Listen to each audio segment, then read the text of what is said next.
Hi everyone, आज हम लोग सॉल्व करने वाले हैं मनी एंड बैंकिंग चैप्टर के कुछ एमसीक्यूज़ जो कि यूपीएससी सिविल सर्विसेज एग्जामिनेशन के प्रीलिम्स में काफ़ी हेल्प कर सकता है आपको। ठीक है, तो पहला क्वेश्चन है कि इनमें से कौन सा एग्रीगेट मनी सप्लाई को बढ़ाएगा। करेक्ट।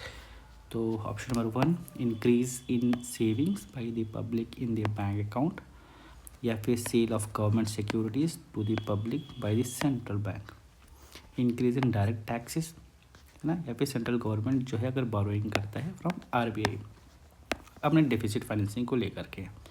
ठीक है, तो पहले को अगर हम देखें तो इन सेविंग्स अगर बढ़ रही है बैंक अकाउंट के अंदर, तो मनी सप्लाई क्या होता है? बेसिकली मनी सप्लाई है money with the public in terms of cash या फिर जो भी कॉइन्स हैं, है ना, और बैंक के अंदर जो डिपॉजिट होता है उसे हम कहते हैं मनी सप्लाई। करेक्ट। तो अगर सेविंग्स बढ़ रही है बैंक अकाउंट के अंदर तो एग्रीगेट मनी सप्लाई में तो कोई चेंज नहीं हुआ है। करेक्ट, वो तो सेम है, चाहे लोगों के पास में पैसा हो, हाथ में हो, या फिर उनके बैंक अकाउंट में हो, तो इससे मनी सप्लाई पे कोई चेंजेस नहीं आएगा। सेकंड ऑप्शन को देखते हैं, sale of government securities to the public by the central bank. अगर सेंट्रल बैंक जो है बेच रहा है गवर्नमेंट सिक्योरिटीज़ को, तो क्या होगा कि पब्लिक के पास जो भी मनी है वो किसके पास चला जाएगा? सेंट्रल बैंक के पास। करेक्ट। तो इससे क्या होगा? पब्लिक के पास मनी सप्लाई कम हो जाएगी, तो ये भी नहीं होना चाहिए। इंक्रीज इन इनडायरेक्ट टैक्स या फिर डायरेक्ट टैक्स, इकोनॉमी के अंदर अगर डायरेक्ट टैक्स बढ़ जाएगा, टैक्स बढ़ेगा तो लोगों के पास पैसा कम आएगा, है ना, तो मनी सप्लाई क्या होना चाहिए? कम होना चाहिए। या फिर सेंट्रल गवर्नमेंट की जो बोरोइंग है ना, अगर रिजर्व बैंक से गवर्नमेंट डेफिसिट फाइनेंसिंग के लिए पैसा ले रहा है तो यहाँ पर मनी सप्लाई बढ़ेगा। तो इसका करेक्ट आंसर होना चाहिए डी। चेक करते हैं, हाँ, तो इसका करेक्ट आंसर है डी। आप पॉज करके इसके एक्सप्लेनेशन को भी देख सकते हैं, है ना। क्वेश्चन नंबर 2 पे आते हैं। तो अगर हम बात करें क्वेश्चन 2 में, तो इन कंटेक्स्ट ऑफ सीआरआर या फिर cash reserve ratio consider the following. Higher CRR leads to reduction in the money supply, यानी सीआरआर जब बढ़ेगा तो मनी मल्टीप्लायर बढ़ेगा या फिर घटेगा, हमको ये बताना है। तो सीआरआर अगर इंक्रीज़ होगा यानी मनी सप्लाई क्या हो रही है? कम हो रही है। मनी सप्लाई कम हो रही है, लोगों के पास कम पैसे हैं, बैंक के पास यानी कम पैसा आएगा, है ना, बैंक के पास जो है मनी कम हो जाएगी तो उससे मनी मल्टीप्लायर कम हो जाएगा, है ना, मनी मल्टीप्लायर यहाँ पे हो रही है reduce. Bank can earn interest on the reserve maintained with the reserve bank of India under CRR requirement. क्या कह रहा है कि ये क्या बैंक इंटरेस्ट अर्न करता है? जी नहीं, इंटरेस्ट अर्न नहीं करता है bank. CRR can be maintained in the form of either gold और कैश। नाम में ही लिखा हुआ है कैश रिजर्व रेशियो, तो ये किस फॉर्म में होना चाहिए? कैश के फॉर्म में। तो यानी ये गोल्ड या फिर गोल्ड के फॉर्म में नहीं हो सकता, तो ये भी इनकरेक्ट स्टेटमेंट हो गया। Higher CRR leads to reduction in the money multiplier, correct है ना। सीआरआर अगर बढ़ रहा है तो मनी सप्लाई कम होगा, यानी बैंक के पास कम पैसे आएगा, यानी मनी मल्टीप्लायर कम हो रहा है, तो ये स्टेटमेंट करेक्ट है। हमसे पूछा क्या गया है? इनकरेक्ट स्टेटमेंट, तो यानी statement number 2, statement number 3 incorrect है, तो आंसर होना चाहिए सी। ठीक है ना, तो इसको भी हम देखते हैं। आप चाहें तो स्क्रीन को पॉज कर सकते हैं और इसकी एक्सप्लेनेशन को पढ़ सकते हैं। थर्ड क्वेश्चन है कि इनको कंसिडर करिए, टाइम डिपॉजिट है, कॉइन से, है ना, पोस्ट ऑफिस सेविंग डिपॉजिट है और डिमांड डिपॉजिट है। तो इसके अंदर हमने पूछा गया है कि इसमें से M1 क्या है ना। हम जानते हैं कि M1 के अंदर क्या क्या आता है? क्या टाइम डिपॉजिट आता है? जी नहीं, टाइम डिपॉजिट नहीं आता है। कॉइन्स एंड नोट्स जो सर्कुलेशन में है वो आते हैं, बिल्कुल आते हैं। पोस्ट ऑफिस की सेविंग्स नहीं आती है, डिमांड डिपॉजिट्स आते हैं। सो M1 क्या है?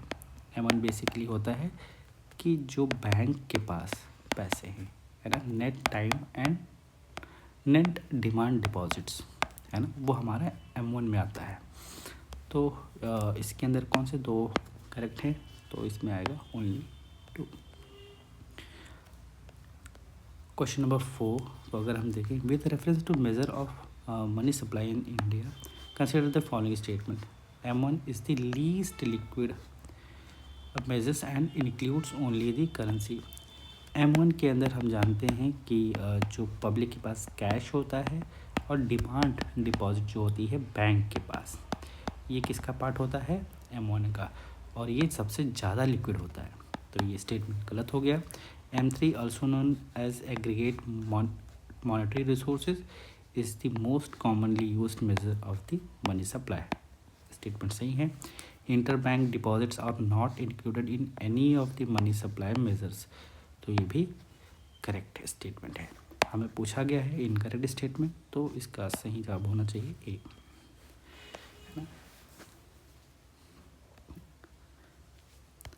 आप इसको पॉज करके पढ़ सकते हैं। With reference to multiplier effect consider the following statement. So multiplier effect के बारे में आपको पता होना चाहिए ये क्वेश्चन के अंदर। It is the proportional amount of increase और decrease in final income that result from an injection और विड्रॉल ऑफ स्पेंडिंग, है ना। तो बिल्कुल सही है statement. The magnitude of the multiplier is inversely related to the marginal propensity to consume. ये inversely related नहीं होता है, बल्कि ये डायरेक्टली रिलेटेड होता है। तो ये स्टेटमेंट गलत होना चाहिए। तो हमें पूछा गया है करेक्ट स्टेटमेंट, तो ओनली 1, है ना। इसका आंसर हम चेक कर लें, तो है ओनली 1। ठीक है, आप इसको पॉज करके फिर से इसको पढ़ सकते हैं। Consider the following statement. Cash reserve ratio is the proportion of total deposit that a commercial bank must keep as cash reserve with the central bank, है ना। तो सही बात है, CRR यही होता है। SLR includes only liquid assets like cash and gold, बिल्कुल सही बात है। एक सेकेंड, सिर्फ कैश और गोल्ड ही नहीं होता है, इसके पास आपके जो डेटेड सिक्योरिटीज़ है, गवर्नमेंट सिक्योरिटीज़ यानी G-Sec भी रख सकता है। तो ये स्टेटमेंट हो गया गलत। During inflation central bank is likely to decrease CRR and SLR to reduce the credit creation capacity of the commercial bank. Inflation है यानी सेंट्रल बैंक क्या चाहेगा कि मनी सप्लाई कम है। मनी सप्लाई कम करने के लिए CRR और SLR को इंक्रीज़ करना होगा। तो यहाँ पर ये रॉन्ग हो गया, तो यानी ये स्टेटमेंट भी गलत है। तो इसमें क्या पूछा गया है, which one of the following verb are correct. तो इसमें सिर्फ एक ही करेक्ट है जो कि 1 है। चेक कर लेते हैं, आंसर सही। अब फिर से इसको पॉज करके एक्सप्लेनेशन को ध्यान से पढ़ लीजिए।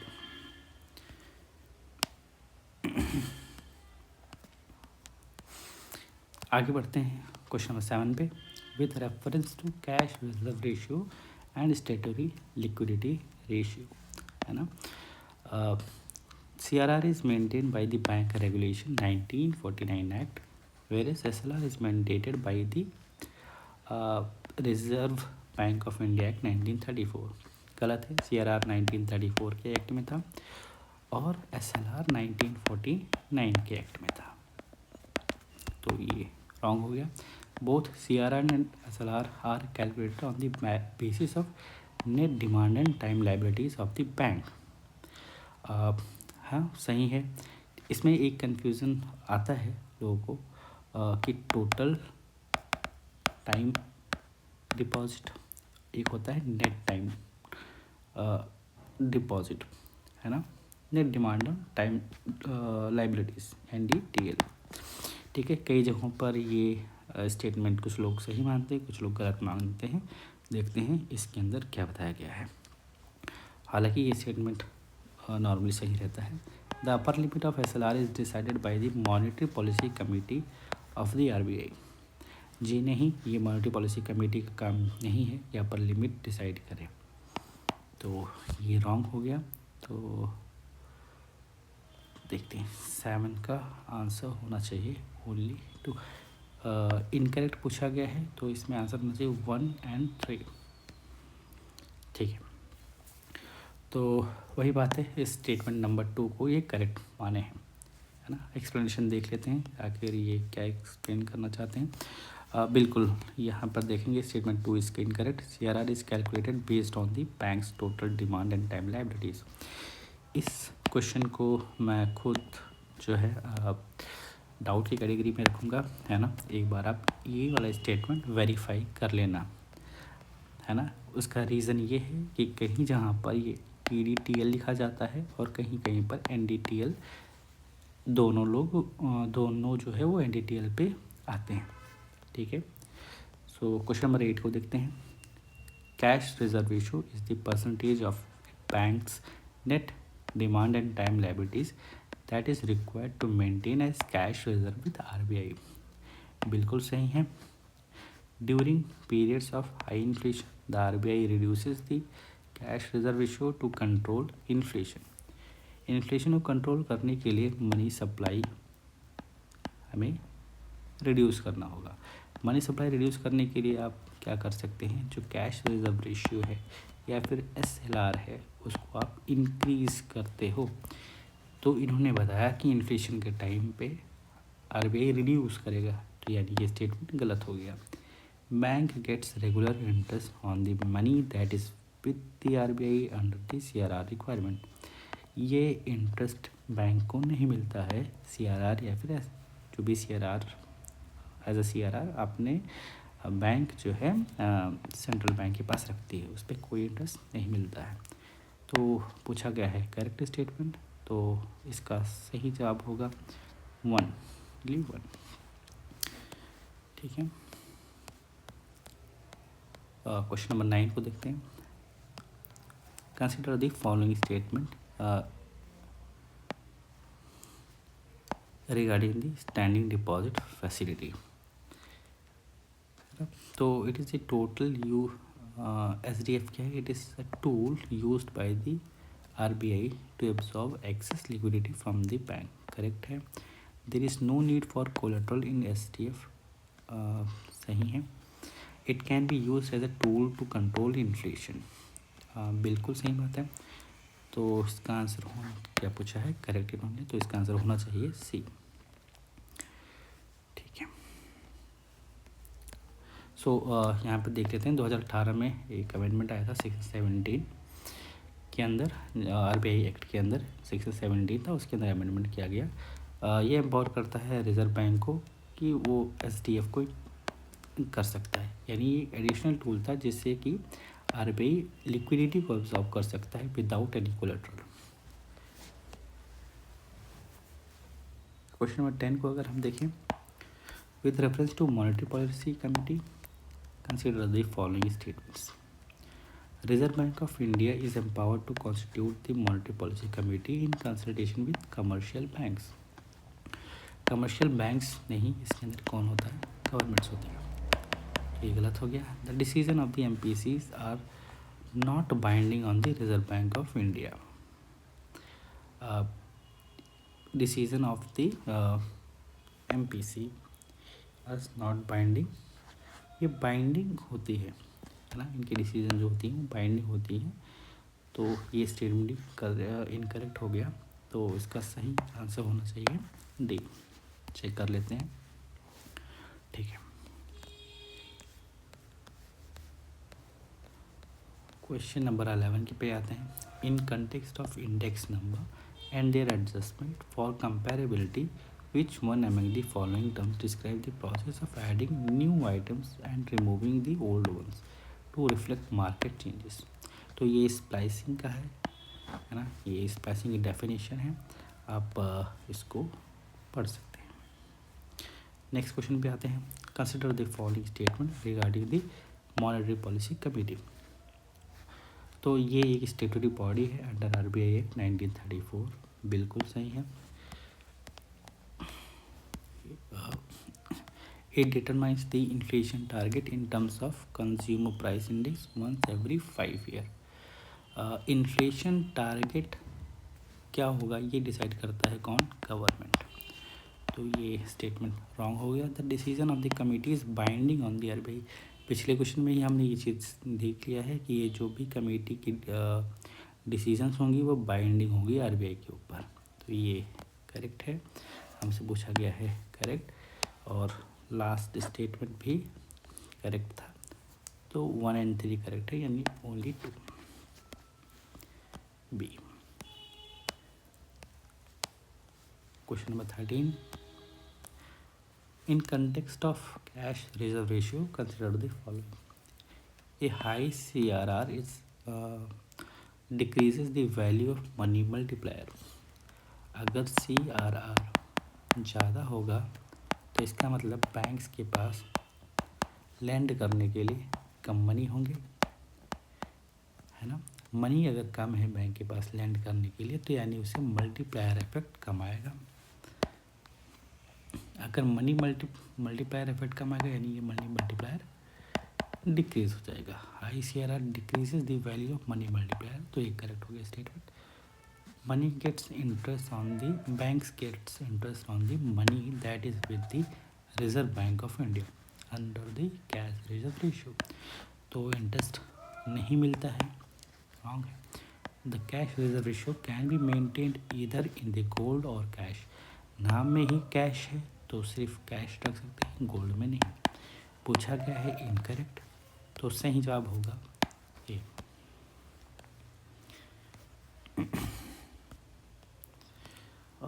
एक सेकेंड, सॉरी, हाँ, यहाँ पर पूछा गया है इनकरेक्ट, तो सही जवाब होगा 2 and 3।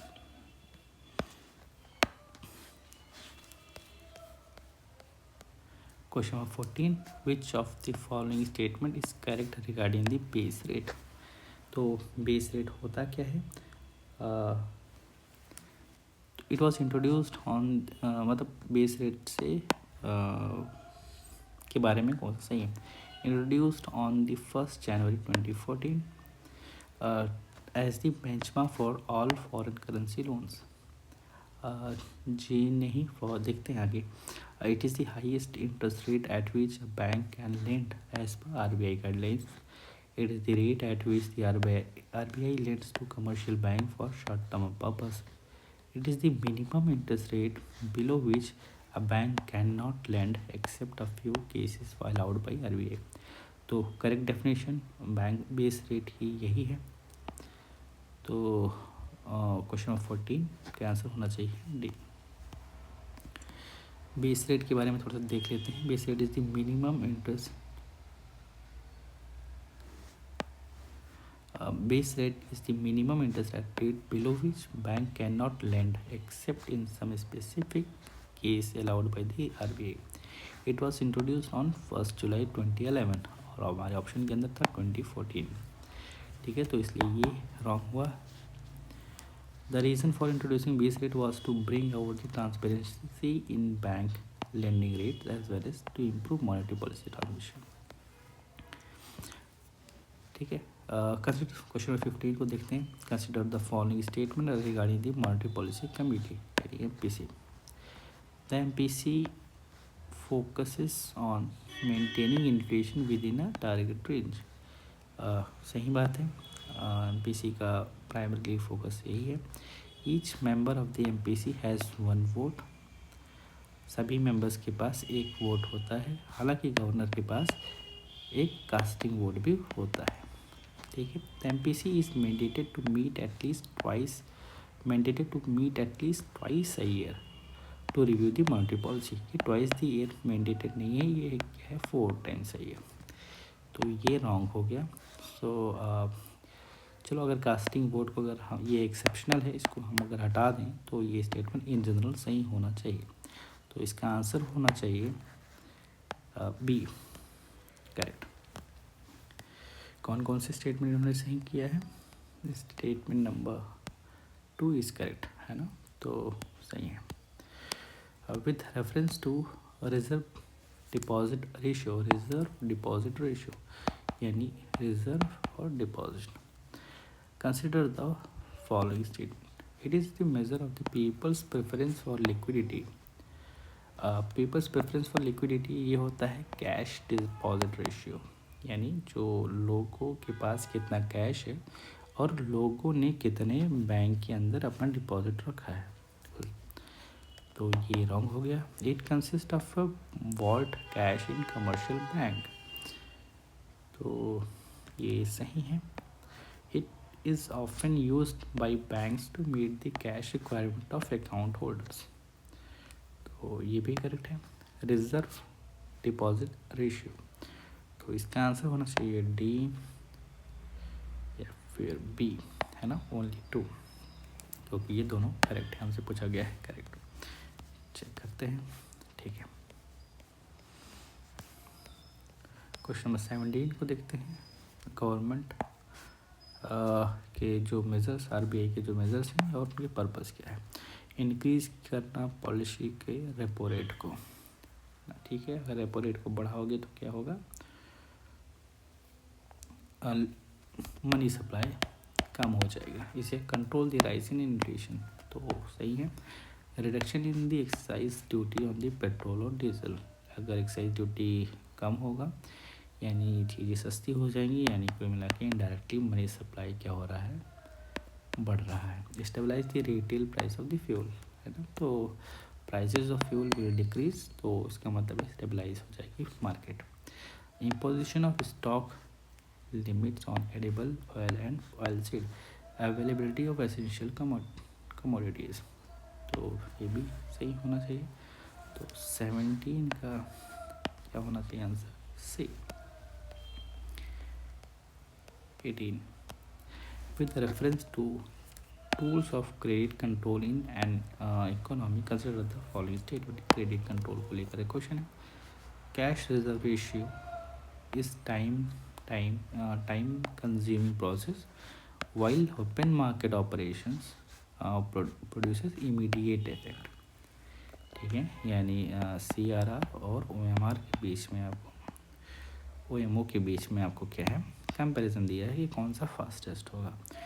तो अगर ओपन मार्केट ऑपरेशंस की हम बात करें तो इसमें आरबीआई जो है गवर्नमेंट सिक्योरिटीज़ को सेल करता है या फिर बाय करता है, करेक्ट। बट सेल और बाय करने के लिए आपको मार्केट, जो फाइनेंशियल मार्केट है ना, जो कैपिटल मार्केट है, वो बहुत ही जल्दी से काम करना चाहिए, करेक्ट।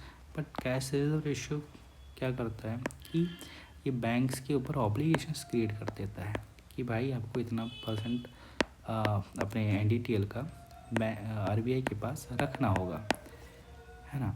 तो ये तुरंत काम करता है, ना कि OMO। तो ये स्टेटमेंट हो गया wrong. Open market operations can be effective only where the security market is well organise, correct, है ना। अगर आपकी सिक्योरिटी मार्केट जितनी ज़्यादा ऑर्गेनाइज होंगी उतनी ज़्यादा ओपन मार्केट ऑपरेशंस उतने बेहतर तरीके से काम करेंगी। इन high bank saving economies the cash reservation method of credit control is superior to the open market operation. In a high bank saving economies, the cash reserve method of a credit control is superior to the open market operation, correct, ना, क्योंकि ज़्यादा credibility होगी उसकी, मतलब ज़्यादा fast तरीके से effect आपको देखने को मिल जाता है। तो इसका आंसर है बी। 19 की अगर हम बात करें तो पॉलिसी टूल्स हैं, है ना, और उसका क्या डिस्क्रिप्शन है।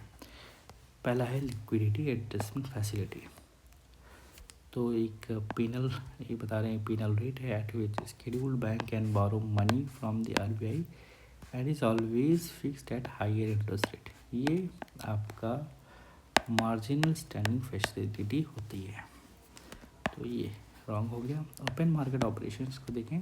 Buying and selling of bonds issued by the government in the open market तो सही बात है, करेक्ट है।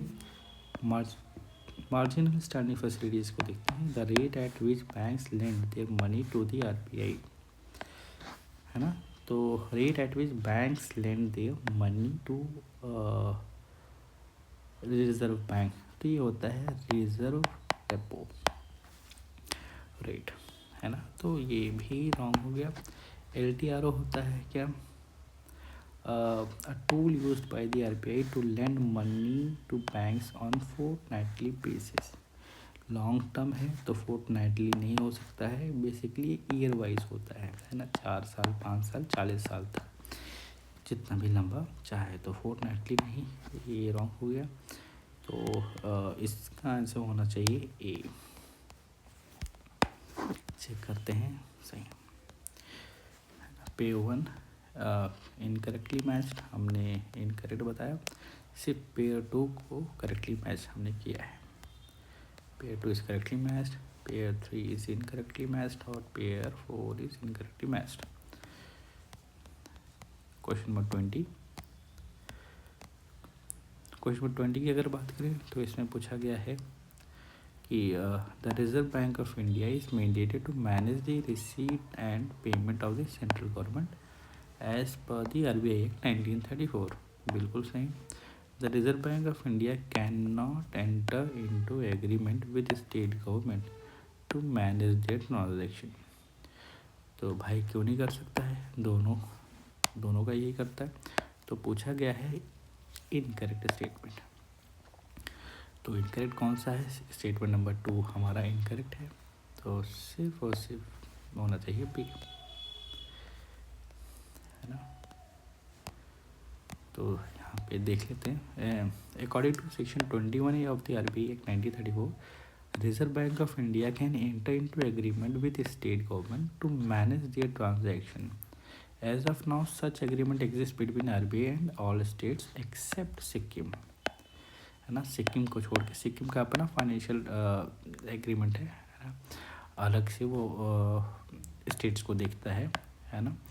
तो इस सिक्किम को छोड़ के बाकी सारे स्टेट गवर्नमेंट्स के फाइनेंसेस को कौन देख रहा होता है, RBI ही देख रही होती है, correct. Question number 21। One of the following One of the functions of the Reserve Bank of India monetary policy is to regulate the growth rate of the money supply in the economy, है ना। एक function है RBI का, monetary policy is to regulate the growth rate of the money supply in the economy. तो सही function है। Reserve bank of India through its monetary policy does not influence the allocation of credit among different sectors of the economy. तो Reserve bank of India through its monetary policy does not influence the allocation of credit among different sectors of economy. तो influence बिल्कुल कर सकता है ना। हमने देखा हुआ है प्रायोरिटी सेक्टर लैंडिंग्स वगैरह करके मॉरल सुएशन, है ना। काफ़ी RBI जो है दूसरे टूल्स यूज़ करता है बाकी सेक्टर्स को इन्फ्लुएंस करने के लिए, ठीक है। तो स्टेटमेंट नंबर 2 रॉन्ग है, हमारा आंसर होना चाहिए ए।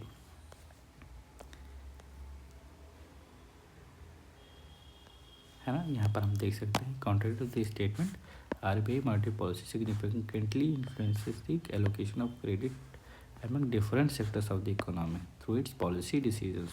जैसे RBI can direct the flow of credit to a specific sector by altering the lending and borrowing norms, है ना। तो इस हिसाब से वो चीज़ों को क्या करता है, अफेक्ट करता है। So how many of the above statements are asset to the RBI। तो एसेट को हम देखते हैं, जो फॉरेक्स रिजर्व है, यानी कितने जो भी डॉलर्स हैं, फॉरेन करेंसीज जो है वो RBI के क्या हैं, वो एसेट है। नोट्स इन सर्कुलेशन RBI का क्या है, लाइबिलिटीज़ है। तो हमें पूछा गया है एसेट, तो इसको ऑप्ट आउट कर दो। Collateral by the commercial banks, जो कमर्शियल बैंक्स कोलेट्रल दिए हुए हैं तो वो भी क्या है, एसेट्स, क्योंकि उस कोलेट्रल के ऊपर RBI बैंकों से पैसे मांग सकता है। तो गोल्ड कॉइन बुलियंस, है ना, जो गोल्ड रिजर्व्स हैं, है ना, जो गोल्ड कॉइन्स बुलियंस हैं, वो भी आरबीआई का क्या है, एसेट है। तो इसमें से कितने एसेट हो गए, 1, 3 एंड 4, तो यानी ओनली 3 आर दी एसेट। यहाँ पर हम देख सकते हैं लाइबिलिटीज़ कौन कौन सी हैं, notes in circulation, notes held in banking debt, deposits, other liabilities. Assets के अंदर क्या क्या आएंगे, foreign currency assets, forex reserve, bill purchases and discounts, collateral by commercial banks, loans and advances, rupees, securities, gold coins, bullions. ये सारे क्या हैं, आपके आरबीआई के एसेट्स हैं। Which was the primary objective of the Reserve Bank of India's Operation Twist conducted in 2019? So 2019 में RBI ने operation twist लेकर के आया था। तो इन्होंने क्या किया था कि जो यील्ड है ना, उस जो यील्ड है लॉन्ग टर्म पे, है ना, जो लॉन्ग टर्म बॉन्ड्स हैं उनकी यील्ड्स को क्या कर दिया था, उससे क्या होता, कम हो गया था। और जो शॉर्ट टर्म बॉन्ड थे आपके, उसकी यील्ड क्या हो गई थी, बढ़ गई थी, है ना। क्यों ऐसा हुआ था ऑपरेशन ट्विस्ट के अंदर, आरबीआई ने जो लॉन्ग टर्म बॉन्ड्स हैं उनको परचेज करना स्टार्ट कर दिया। उससे क्या हुआ, जो लॉन्ग टर्म बॉन्ड्स हैं उनकी प्राइस बढ़ गई और शॉर्ट टर्म बॉन्ड्स को आरबीआई ने सेल करना स्टार्ट कर दिया। इससे क्या हुआ, जो शॉर्ट टर्म बॉन्ड्स हैं उनका सप्लाई बढ़ गया और उनकी प्राइसेस बढ़ गई, डिक्रीज़ हो गई। इससे क्या हुआ, शॉर्ट टर्म बॉन्ड्स की यील्ड क्या हुई, बढ़ गई। सो देखते हैं क्वेश्चन नंबर 23 का, to synchronise and stabilise the yield of long term and short term government bond. तो ये क्या कर रहे हैं, शॉर्ट टर्म और लॉन्ग टर्म बॉन्ड्स को जो यील्ड है उसको सिंक्रोनाइज कर रहे हैं, ठीक है। तो कुल मिला के यही ऑपरेशन ट्विस्ट था जो मैंने भी आपको समझाया, है ना। So this operation involve selling short term government bonds and buying long term government bonds in the market, aiming to address the rising demand for the short term bond and falling demand for the long term